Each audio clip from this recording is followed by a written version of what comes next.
शाण्डिल्याभयवंशवादिवृदं श्रीकोशलेशार्चकं विश्वक्सेनयतीन्द्रदेशिकपदद्वन्द्वारविन्दाश्रितं स्वाचार्येषु यतौ जगद्गुरुवरे श्रीरामनारायणे नित्यं सत्तमतिं जगद्गुरुवरं श्रीवासुदेवं भजे।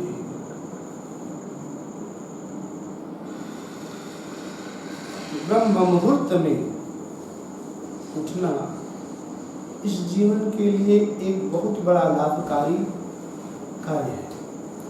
ब्रह्म मुहूर्त जो है कब होता है तो प्रातः 3 बजे से लगभग 5 बजे तक ब्रह्म मुहूर्त माना जाता है। और ब्रह्म मुहूर्त में जागरण करने से, विचरण करने से ये सभी तबके के लोगों को फायदेमंद है, क्योंकि ब्रह्म मुहूर्त ऐसा है जिस समय यमलात्मा, विमलात्मा, महात्मा लोग नदी में, तालाब में, कुएं पर स्नान कर करके और भगवत आराधन में लग जाते हैं। यह ऐसा विद्यार्थियों के लिए भी ऐसा सुखमय समय है कि ब्रह्म मुहूर्त में उठ करके यदि विद्यार्थी अध्ययन करे, पठन करे, पढ़े तो उसको जल्द से जल्द सरस्वती माँ की कृपा होती है, क्योंकि उस मुहूर्त में भगवती सरस्वती का यत्र तत्र सर्वत्र विचरण होता है। और हमको उठ करके पहले क्या करना चाहिए, प्रथम हमको मेरा क्या कर्तव्य है, क्या हमको करना चाहिए, इसके लिए हम प्रातः काल जागरण करें और जागरण होने के बाद सोने करके उठने के बाद प्रथम करावलोकन करते हुए कराग्रे वसतलक्ष्मी करमूले सरस्वती कर मध्य गोविंद प्रभाते कर दर्शनम, हाथ के अग्रभाग में लक्ष्मी का वास है और हाथ के कराग्रे वसतलक्ष्मी करमूले सरस्वती, हाथ के मूल में जड़ में सरस्वती का वास है और हाथ के मध्य में कर मध्य गोविंद भगवान गोविंद का वास है। प्रातः काल उठ करके उनका हमको दर्शन करना चाहिए। हम दर्शन करने के बाद फिर हमारा क्या कृत्य होना चाहिए, हम जो है इस पृथ्वी माँ को प्रणाम करें, क्योंकि यह पृथ्वी माँ हमारी माँ है और इस पृथ्वी माँ का वस्त्र क्या है, समुद्र ही वस्त्र। कृत्य क्या होना चाहिए, फिर पृथ्वी माँ को प्रणाम करना चाहिए, क्योंकि पृथ्वी कौन है तो पृथ्वी का वस्त्र क्या है तो समुद्र वसने देवी। इस पृथ्वी का वस्त्र है, समुद्र ही वस्त्र है और इस पृथ्वी माँ का स्तन मंडल ही पर्वत है, पर्वतस्तन मंडल। विष्णु पत्नी नमस्तुभ्यं, हे विष्णु की पत्नी, हे विष्णु की प्राणवल्लभा भूदेवी। भगवान नारायण की 3 पत्नियां, भूदेवी, श्रीदेवी और नीला देवी। भूदेवी की अवतार कौन है तो सत्यभामा, श्रीदेवी की अवतार कौन है तो रुक्मिणी और नीला देवी की अवतार कौन है तो साक्षात राधा रानी। तो समुद्र कौन है तो भगवान विष्णु की पत्नी है।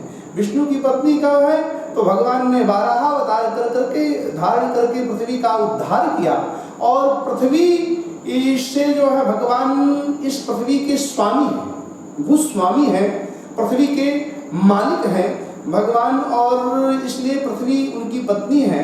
तो पृथ्वी को प्रणाम करते हुए कहते हैं कि हे देवी, समुद्र आपका वस्त्र है, समुद्र वसने देवी पर्वतस्तन मंडल, और आपका स्तन मंडल ही पर्वत है।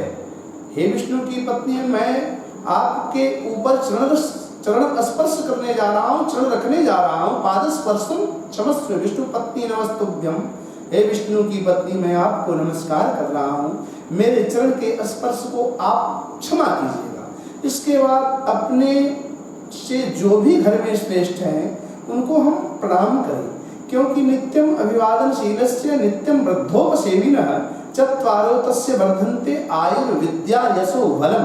यदि कोई व्यक्ति 2 काम करे और फायदा 4 हो तो इससे बढ़कर के क्या हो सकता है। हम अपनों से बड़ों को प्रणाम करेंगे, माता पिता भाई बहन जो भी हमसे बड़े हैं श्रेष्ठ हैं उनको हम प्रणाम करेंगे तो हमको 4 चीज मिलेगा। हाँ, क्या करना है कि प्रणाम करने से हमको मिलेगा नित्यम अभिवादनशीलस्य, नित्य प्रति अपने से बड़ों का अभिवादन करें और प्रणाम करें, उनकी बात को माने, और नित्यम वृद्धोपसेवन, नित्य वृद्धों की सेवा करें, चाहे वो ज्ञान वृद्ध हो और चाहे वो वयोवृद्ध है। उसका 4 चीज बढ़ता, आयु विद्या यश बल, क्योंकि जब तक सब कुछ होते हुए भी जीवन में आयु ही नहीं हो तो जीवन बेकार है, और उसके बाद आयु भी हो यदि विद्या ही नहीं हो, मूर्ख हो तो बेकार है। तो आयु बढ़ती है, उसके बाद आयु विद्या बढ़ती है, और जब विद्या बढ़ेगी तो आपका नाम बढ़ेगा, और नाम बढ़ेगा तो यश होगा, आपका फैलेगा, नाम बढ़ेगा और यश फैलेगा तो आपको बल मिलेगा, और बल जब मिलेगा तो इस तरह से हमको करते हुए अपने से श्रेष्ठों को प्रणाम करके उसके बाद नित्य कर्म में हम जो है जो भी पढ़ाई लिखाई करना है, विद्यार्थी कोई है तो उस समय अपना अध्ययन करे, और विद्यार्थी नाम अध्ययनम तपः, विद्यार्थियों का सबसे बड़ा तपस्या है अध्ययन करना, और जो है सबकी तपस्या अलग अलग है। संतों की तपस्या है भगवान नाम स्मरण करना, भगवान का नाम स्मरण करने से ही सभी तरह के पाप विनष्ट होते हैं। नाम संकीर्तनम यस्य सर्व पाप प्रणाशनम प्रणामो दुःख शमनम स्तम नमामि हरि परम, भगवान का नाम संकीर्तन करने मात्र से ही सभी तरह के पाप विनष्ट हो जाते हैं। तो संत लोग भगवान का ब्रह्म मुहूर्त में जागरण कर करके, और इतने ही नहीं, संत ही लोग नहीं, चौथे प्रहर भूपनित जागरण, प्रातः काल राजा लोग भी, महाराज दशरथ भी 3 बजे भोर में उठ जाते थे, ऐसा नहीं कि वो लोग नहीं उठते थे। आजकल क्या हो गया है, हमारी युवा शक्ति जो नशे के चक्कर में पड़ करके जो 8 बजे सोने का हम निर्णय ले चुके हैं, हमारी युवा पीढ़ी ले चुकी है, ये हमारे जीवन के लिए, स्वास्थ्य के लिए, यदि कोई सूर्योदय के बाद विश्राम करता हुआ मिलता है तो बंधुओं उसकी आयु क्षीण होती है। इसलिए भी हमको ब्रह्मचर्य का भी पतन होता है। यदि हम 8 बजे तक सोएंगे तो हमारा ब्रह्मचर्य का पतन होगा, और ब्रह्मचर्य व्रतोत्तम, ब्रह्मचर्य व्रतों में उत्तम व्रत है। यदि हम ब्रह्मचर्य का पालन करते हैं तो उससे बढ़कर के कोई व्रत नहीं हो सकता है, और ब्रह्मचारी के रूप में ब्रह्मचर्य का व्रत का पालन करते हुए हम जो है समस्त भगवान के कार्यों को संपादन करेंगे, इसी में हमारा और समाज का कल्याण है। आज के नवयुवा को तो नशे में डाल करके बर्बाद करने की प्रक्रियाएं ही चल चुकी हैं, अनेक तरह की मिशनरियां उसको बर्बाद करने के लिए तैयार हो चुकी है। जिस तरह से रावण ने सोचा था भारतीय नवयुवकों को किसी भी तरह से नशा में बर्बाद कर दिया जाए, और वह नशा दिया किस चीज का दिया, काम का नशा दिया, काम का नशा उस समय भी, क्योंकि जब रावण हमारे देश भारतवर्ष पर अटैक किया, आक्रमण किया, तो उस समय जो है सोचा कि दक्षिण में बाली है, बाली को ही अपने बस में कर लूं तो सब बस में हो जाएंगे, और बाली को कांख में दाबने आया था। 6 महीने तक बाली ने अपने कांख में रावण को दाब करके रखा, और जब 6 माह उसी समय बाली अपने कांख में दाब करके चारों समुद्रों पर गया, वहां संध्या वंदन किया, और संध्या वंदन करने के बाद जब लौट करके आया तो छोड़ा और बोला क्या किस लिए आया था, तो उसने कहा महाराज जब शत्रु से न जीतो तो शत्रु से मित्रता करो।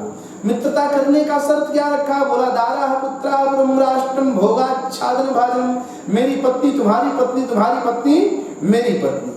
तो बाली ने सोचा हम तो फायदे में है, बाली के पास एक पत्नी, बाली की पत्नी कौन थी, तारा, और उसके जो है भाई जो अपने भाई सुग्रीव की पत्नी को भी जो पत्नी बना लिया था, उसको भी मान लो तो 2 पत्नी मान लीजिए। रावण के पास 2 पत्नियां, और रावण के पास कितनी है, तो अंगना नाम सहस्त्रम वही रावण का प्रमदादि, रावण के पास 1000 पत्नियां हैं, और कोई कुरूप नहीं है, एक से बढ़कर के एक सुंदरियां हैं। यक्ष गंधर्व कन्यास्ता रावण से वशम गता, यक्षों की, किन्नरों की, गंधर्वों की कन्याएं रावण के बस में हो गई थी। बोला क्योंकि रावण ने सोचा ये कामी है, इसको काम का प्रलोभन देना चाहिए, किसी भी तरह से भारतीय युवकों को नशे में डाल करके तब हम उनके ऊपर आक्रमण कर सकते हैं। और मेरी पत्नी तुम्हारी पत्नी, तुम्हारी पत्नी मेरी पत्नी, दारा पुत्रा मेरे पुत्र, आपके पुत्र, आपके पुत्र मेरे पुत्र। रावण के पास 1 लाख पुत्र, और यहाँ बाली के पास कितना है, मात्र 1 अंगद। और दारा पुत्रा पुरम राष्ट्रम, मेरा नगर आपका, आपका नगर मेरा। तो बाली का क्या है, किष्किंधा है, ईटा पत्थर का बना हुआ है, और रावण का राष्ट्र क्या है, तो श्रीलंका है, श्रीलंका स्वर्णमयी लंका है। इस तरह से उसको नशा में व्यतीत करने के लिए किया, और जब मित्रता कर लिया तो अपने आतंकवादियों को लंका की बात छोड़िए, भारत में घुसपैठ कराने के लिए दक्षिण भारत से लेकर के उत्तर भारत तक घुसपैठ करा दिया। हाँ, 14,000 राक्षसों का लीडर बना करके किसको रखा था, तो शूर्पणखा रावण की बहिनी, दुष्ट हृदय मानव जस अहिनी, शूर्पणखा को 14,000 राक्षसों का लीडर बना करके जल स्थान निवास 14,000 जल स्थान निवासी 14,000 राक्षसों का लीडर बना करके जल स्थान को शास्त्रों में नासिक पंचवटी, मुंबई में थाना जंक्शन से लेकर के नासिक पंचवटी तक को के स्थान को शास्त्रों में जल स्थान के नाम से जाते हैं। उसमें 14,000 राक्षसों का लीडर बन करके सुपर्णखा थी। इतना ही नहीं, दक्षिण भारत छोड़ दीजिए, उत्तर भारत तक, हमारे व्याघ्रसर बक्सर तक रावण के आतंकवादी फैल चुके थे। मारी सुबाहु आदि जो है सब यही बक्सर में रहते थे और उनकी भी लीडर कौन थी? तो ताटका नाम राक्षसी, ताटका नाम के राक्षसी को जो है लीडर बना करके किसी भी तरह से भारतीय युवक जब नशे में बच जाएंगे, उनको किसी भी तरह का नशा दिया जाए और जब नशे में बच जाएंगे और हमारे लीडर के रूप में आगे हमारी स्त्री रहेगी, उस समय भारतीय वीर पुरुष स्त्रियों के ऊपर प्रहार नहीं करते, हम सब कुछ कर लेंगे, उसके ऊपर कब्जा कर लेंगे, मार देंगे। तो भगवान ने कहा ठीक है बेटा, तू डाल तो मैं पात ऐसी बात है तो चल मैं तुमको दिखाता हूँ। श्री राघवेंद्र सरकार ने इसीलिए जब कोई भी आतंकवादी घुसता था भारत में, घुसते हैं तू किसका आदमी है? तो कहता था रावण का। तो रावण की वकालत करने के लिए कौन प्राप्त हो गया था? सीधे बाली। भगवान ने सोचा बाहर के आतंकवादियों को मारना तो सरल है, लेकिन बाहर के आतंकवादियों को मारने के पहले जो हमको नशा में लिप्त कर रहा है, नशा में लगा रहा है, ऐसे आतंकवादियों की वकालत करने वालों को मारना चाहिए। इसीलिए भगवान श्री राघवेंद्र सरकार ने रावण के पहले बाली का वध किया। जय श्री राम।